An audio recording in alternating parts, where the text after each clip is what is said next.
다양한 연령대의 보통의 사람들에게 여성 혐오적 발언을 들려주었습니다.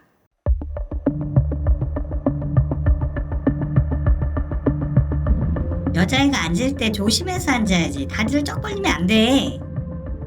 이 집애가 말이야 좀 얌전하게 있어야지. 가만히 있어라. 살찌면 안 되니까 그만 먹어라.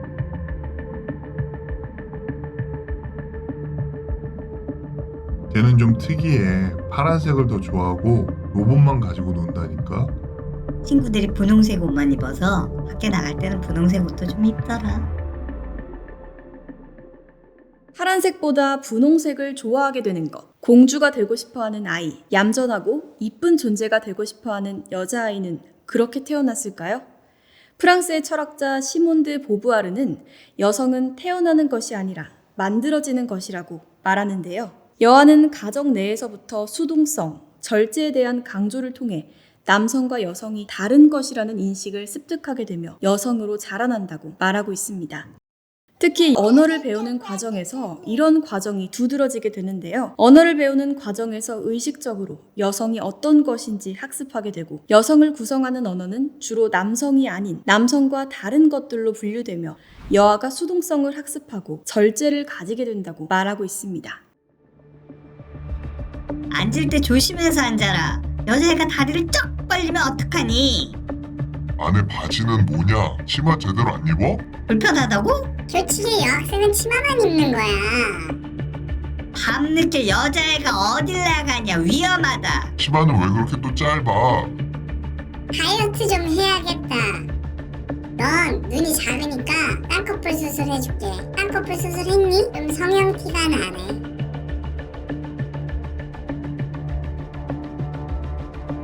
모든 여성에게서 우리가 주의해야 하는 것은 유혹자 2부입니다.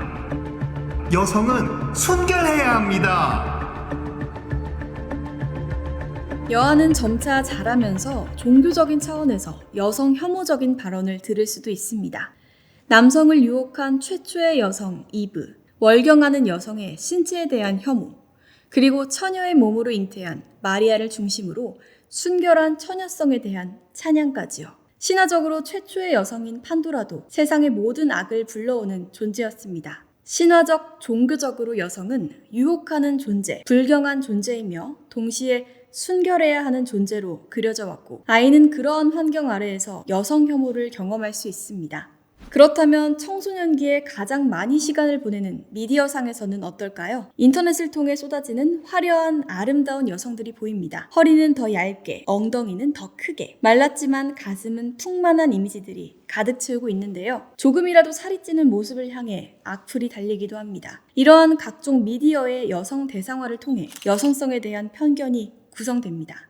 또한 청소년기 때부터 접하는 다양한 불법 촬영물과 포르노들에 대해서는 여성을 성적 대상으로 환원하여 성착취를 정당화하고 여성을 목적을 이루기 위한 수단으로 취급하는 것이 문제가 되기도 합니다. 나아가 불법 촬영물이 올라오는 소라넷 같은 사이트나 조주빈 사건 등을 통해 여성의 일상마저도 남성의 포르노가 되는 상황에 접하기도 합니다. 공부 열심히 하네. 근데 뭐 여자는 취직할 수 있으니까 좋겠어. 히스테리 좀 부리지 말자. 그날이야?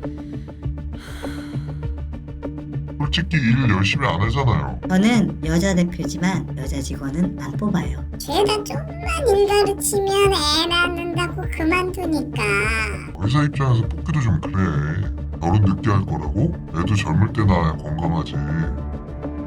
요즘 출산율 낮은 거 큰일이야. 다인기 여성 지도 봤어? 애 엄마인데 일하는 거 고생이네. 엄마인데 육아에만 전념하는 건 어때? 암충이네?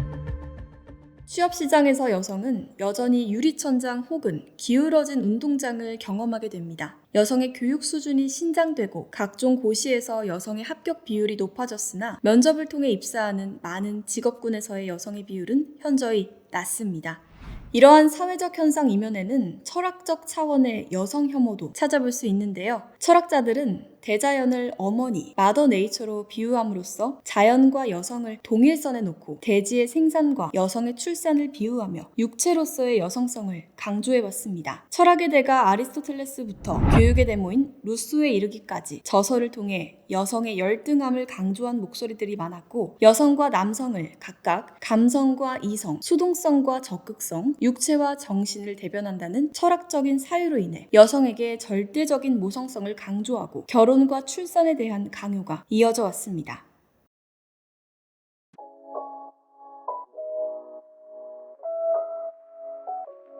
토끼탈을 쓰고 여성의 입장에서 여성 혐오 발언을 간접적으로 체험해본 3명의 남성들에게 질문하였습니다.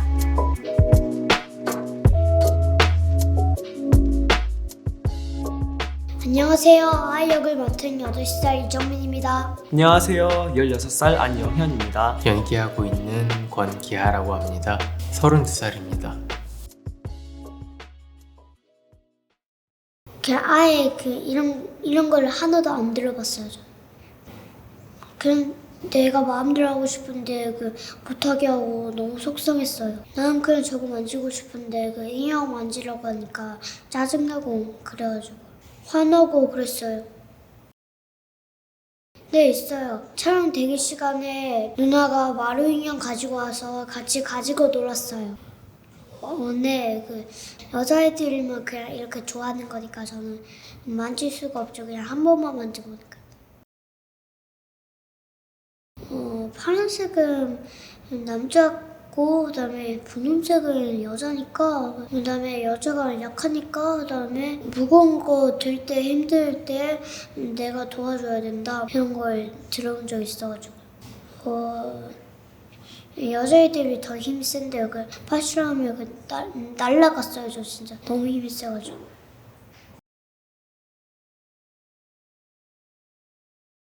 여기서 들었던 말 중에 제가 들었던 말은 없었는데 집에서 부모님이 누나한테 살 좀 빼라 라고 했던 게 기억이 나는 것 같아요.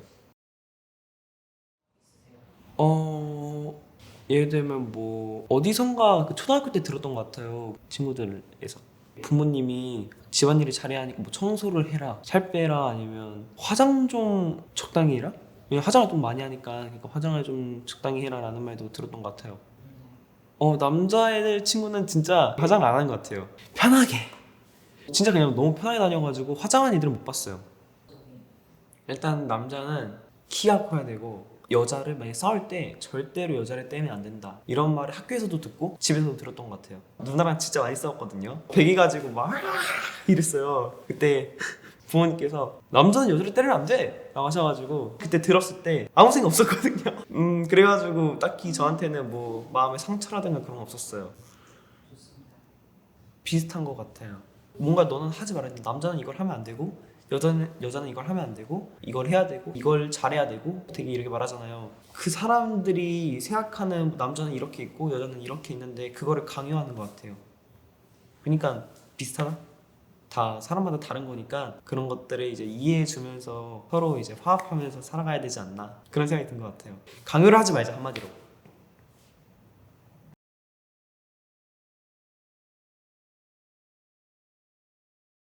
생리, 히스테릭, 노처녀 뭐 이런 이야기들은 저도 학창시절에 여자 선생님이 어떤 감정 표현을 했을 때 우리끼리 뒤에서 생리하나 봐, 왜 저래 뭐 이런 식으로 말을 했던 적이 있죠. 제가 말했던 거는 그런 게 있는 것 같아요. 나머지 것들은 사실은 인터넷 커뮤니티 같은 데를 들어가면은 많이 듣는 얘기인 것 같아요. 여자는 어차피 결혼을 해서 남편이 주된 돈을 벌고 모자란 생활비를 버는 이런 취급을 받는 얘기를 많이 들은 것 같고, 뭐 취집 얘기 이런 것도 많이 들은 것 같고,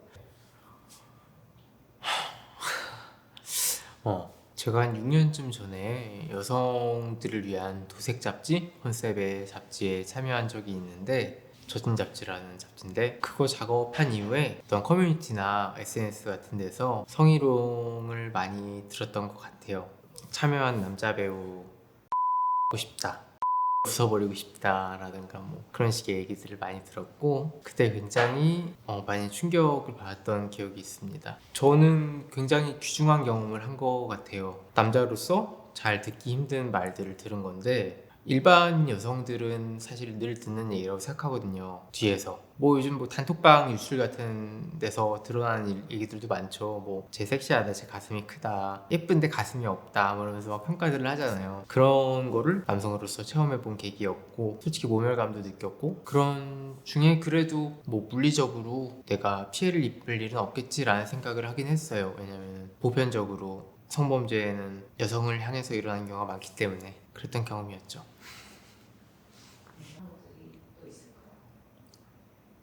저는 지금도 그렇게 남자답진 않지만 학창시절에는 정말 하이톤의 섬세한 말투를 가지고 있었는데 뭐 하리수, 게이 그런 식의 별명들을 많이 들었던 것 같고, 그런 얘기들을 들음에 있어서 기분이 썩 유쾌하진 않았어요. 근데 내가 게이가 아니기 때문에 혹은 여자 같은 행동을 하는 게 나쁜 일이기 때문은 아니고 모욕하려는 의도를 가지고 그런 말을 했다는 부분을 무의식적에서 느꼈던 것 같아요.